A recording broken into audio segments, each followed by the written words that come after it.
স্থানীয় বিএনপি নেতা রাজেশ খানের নেতৃত্বে এই জাতীয় কার্যকলাপ পরিচালনা করা হয়। তাদেরকে ছত্রভঙ্গ করতে গিয়ে সেখানে আর্মি অ্যাকশনে গিয়েছে, লাঠিপেটা করেছে ব্যাপকভাবে। সেই রাজেশ খানের কর্মী বাহিনীর সাথেই আর্মি তাদেরকে ছত্রভঙ্গ করতে গিয়ে তাদের উপর লাঠিপেটা করে এবং সেই লাঠিপেটায় তাদের মধ্যে অনেকে আহত হয়েছে এবং সেই আহতদের মধ্যে রাজেশ খানের নিকটাত্মীয় একজন হায়দার আলী নামে এক ব্যক্তি ছিলেন। সকাল থেকেই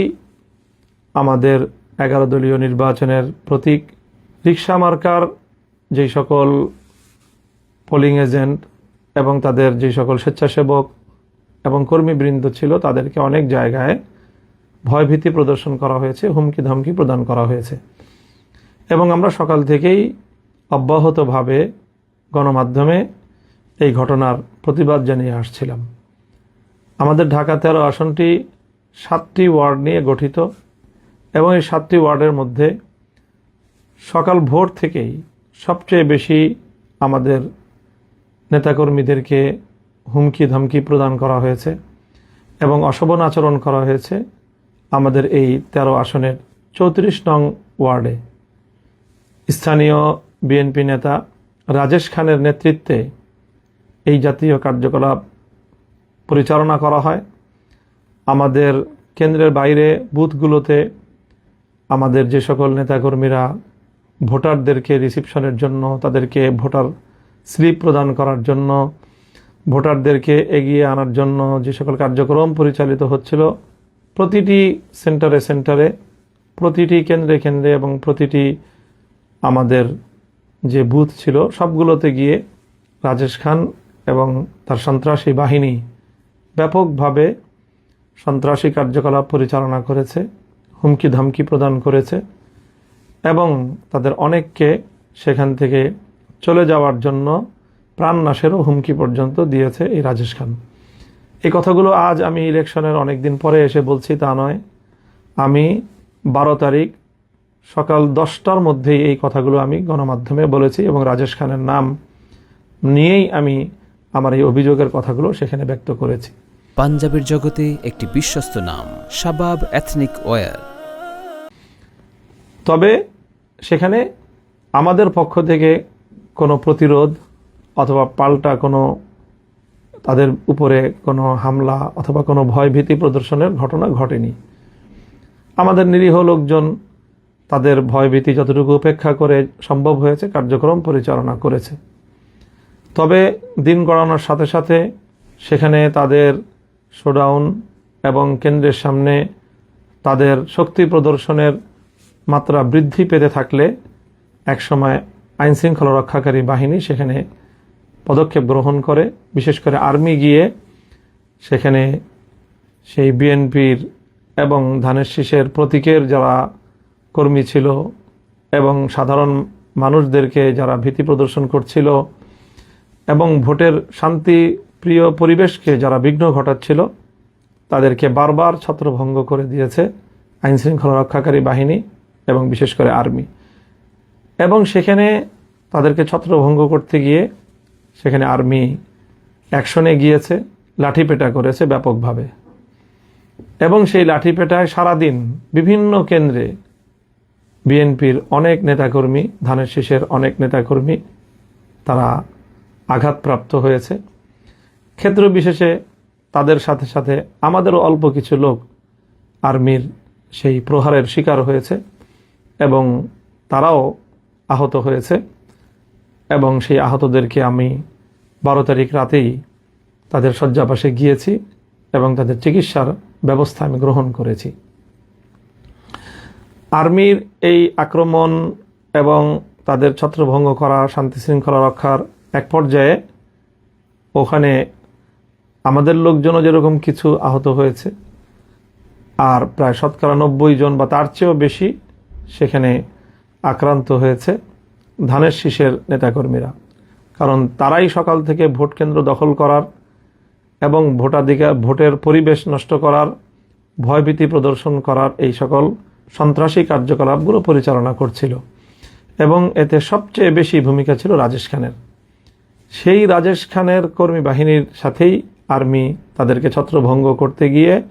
তাদের উপর লাঠিপেটা করে এবং সেই লাঠিপেটায় তাদের মধ্যে অনেকে আহত হয়েছে এবং সেই আহতদের মধ্যে রাজেশ খানের নিকটাত্মীয় একজন হায়দার আলী নামে এক ব্যক্তি ছিলেন।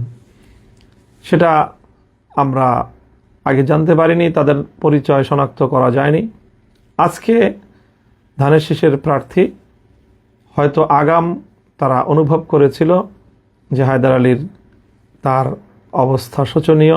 আর্মির লাঠিপেটায় গুরুতর আহত এবং আইসিইউতে সে সম্ভবত ভর্তি ছিল এবং আমরা আশঙ্কা করছি যে তার অবস্থা সংকটাপন্ন এবং তার মৃত্যু নিশ্চিত জেনেই সকালবেলা ধানের শীষের প্রার্থী একটি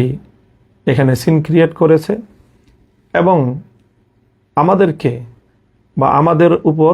এর দায় চাপানোর জন্য একটি নাটক মঞ্চস্থ করেছে এবং সেই নাটকের মাধ্যমে মূলত তাদের সন্ত্রাসী কার্যকলাপ, রাজেশ খানের এই দখলদারি, সন্ত্রাস এবং ভোট কেন্দ্র দখল করার তাদের এই প্রবণতা এবং তার প্রেক্ষিতে সেনাবাহিনীর পদক্ষেপের বিষয়কে আড়াল করার জন্য শাক দিয়ে মাছ ঢাকার একটি প্রবণতা হিসেবে হঠাৎ করে আজ ইলেকশনের এতদিন পরে এসে এই জাতীয় ঘটনার দায় রিক্সা মার্কার নেতাকর্মীদের উপর চাপানোর চেষ্টা করা হয়েছে।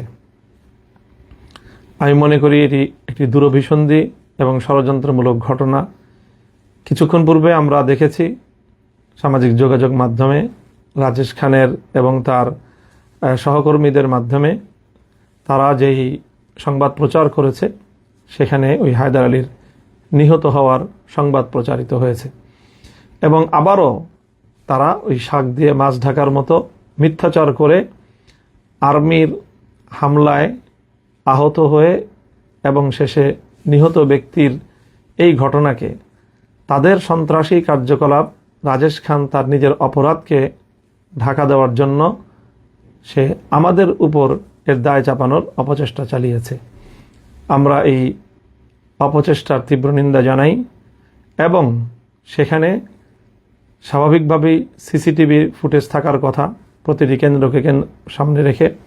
সেখানে কি ঘটনা ঘটেছিল, সেনাবাহিনী কেন তাদের উপর হামলা চালিয়েছিল। আমাদের কাছে একাধিক প্রত্যক্ষদর্শীর বরাতে এই সংবাদ এসেছে যে সেই দিন রাজেশ খান এবং হায়দার আলী তারা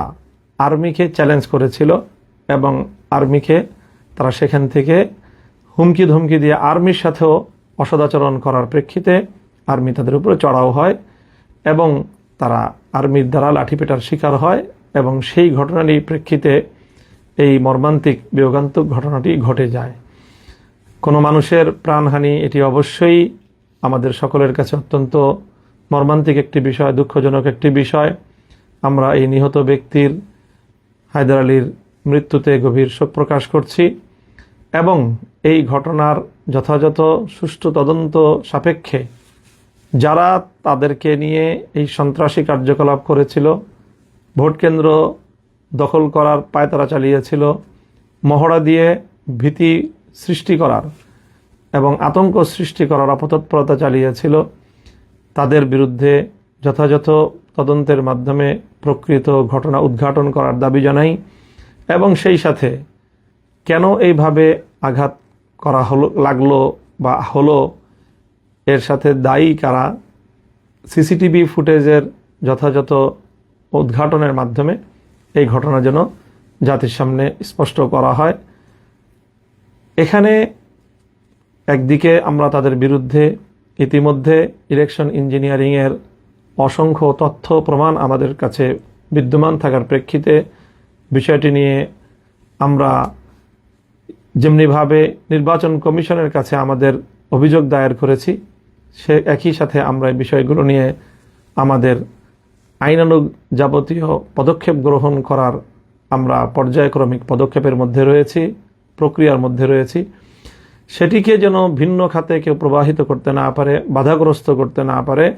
সেই জন্য আমরা দেশবাসীর প্রতি, সরকারের প্রতি, আইন শৃঙ্খলা রক্ষাকারী বাহিনীর প্রতি আমরা উদাত্ত আহ্বান জানাই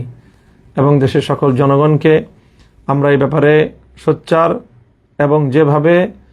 ভোট চুরির মাধ্যমে জনগণের ম্যান্ডেটকে ছিনতাই করা হয়েছে ঢাকা 13 আসনে,